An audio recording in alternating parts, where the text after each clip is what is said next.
Anymore. The West warned Vladimir Putin was about to attack. He said he had no such plans. That fiction now utterly exposed. Explosions right across this vast country.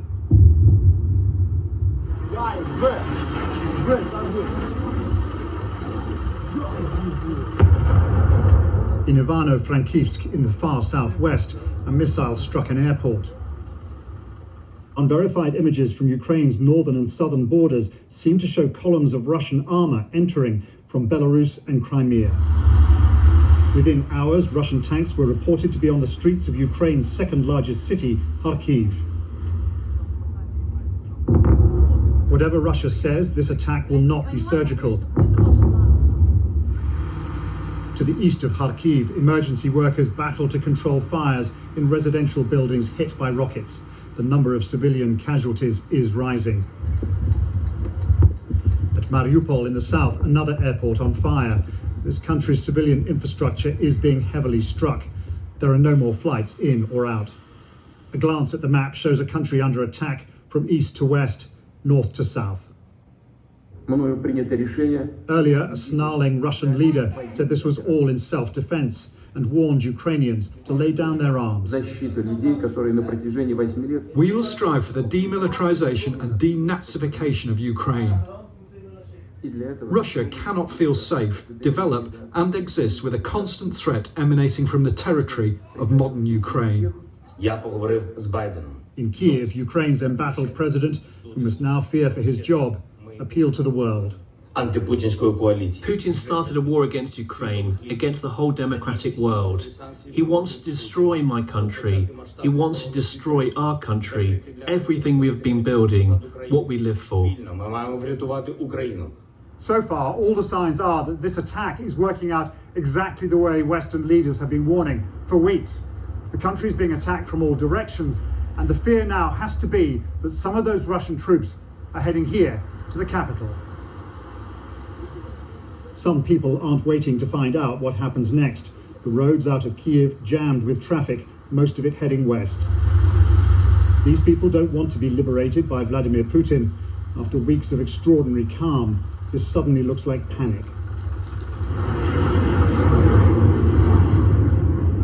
Mid-morning and two jets fly over the city. It's not clear whose, but it seems only a matter of time before Russia controls the air and much besides.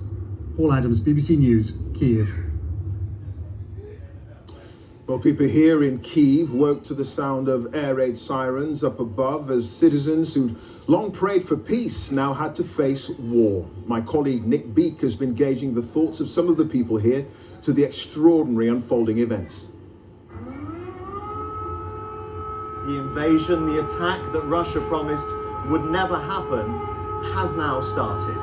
And the Ukrainian government is urging people to stay calm, and it's appealing to the international community to stop President Putin now. We soon find Lana and her mum.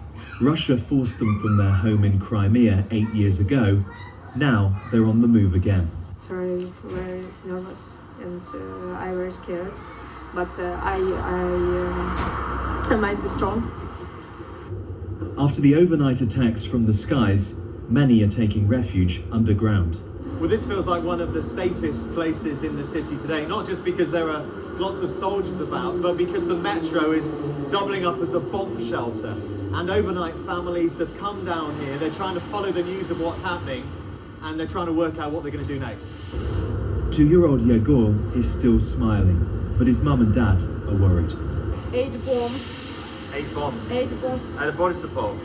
In Borisopol. The war started. А що відчуваєте? Страх за ребенка. Только за I'm very, very scared for my boy, Alexander says. Then both parents ask, where are NATO to help us? When the bombs started falling, sales manager Mark helped his neighbours leave their homes. He tells me he's now ready to fight on the front line and die for his country. It's only one way to serve our country, our children, our mothers, and defend our country from Russian occupation. and we will fight all day. Many are fearful of what will come next, among them Alexei. If Russia will occupy Kiev, which I don't believe happen, because I believe in our army, well, it will be like another Nazi occupation. It's still eerily quiet here in the heart of the capital. It seems many have followed government advice to stay at home. Lots of people will have also heard Russia's claim that it carried out targeted strikes on the Ukrainian military. I've got to tell you, people here are saying it doesn't feel like that to them. Instead, they feel that they're under attack and that President Putin has declared war on them. Nick Beak, BBC News, Kyiv. The view from here in Ukraine. Well, what about Russia?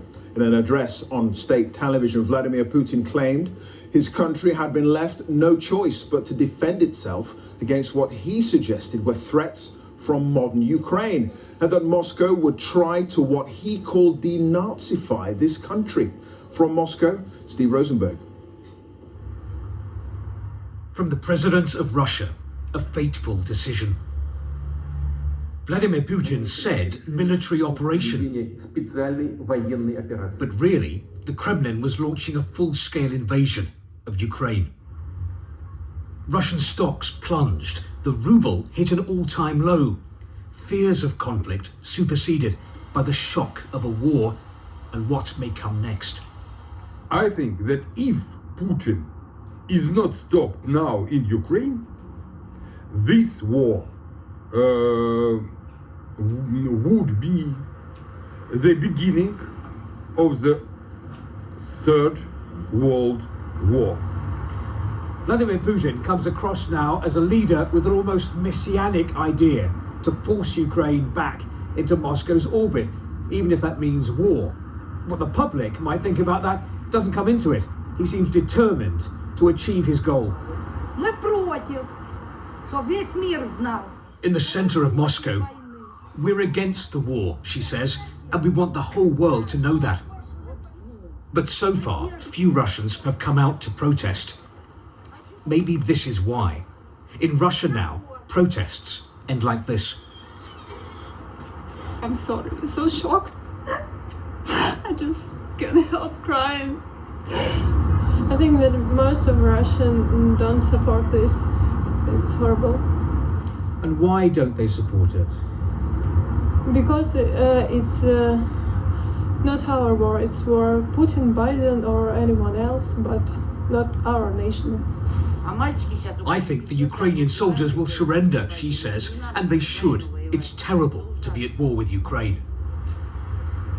This is not a conflict the Russian public wants. This is the Kremlin's war. Steve Rosenberg, BBC News, Moscow.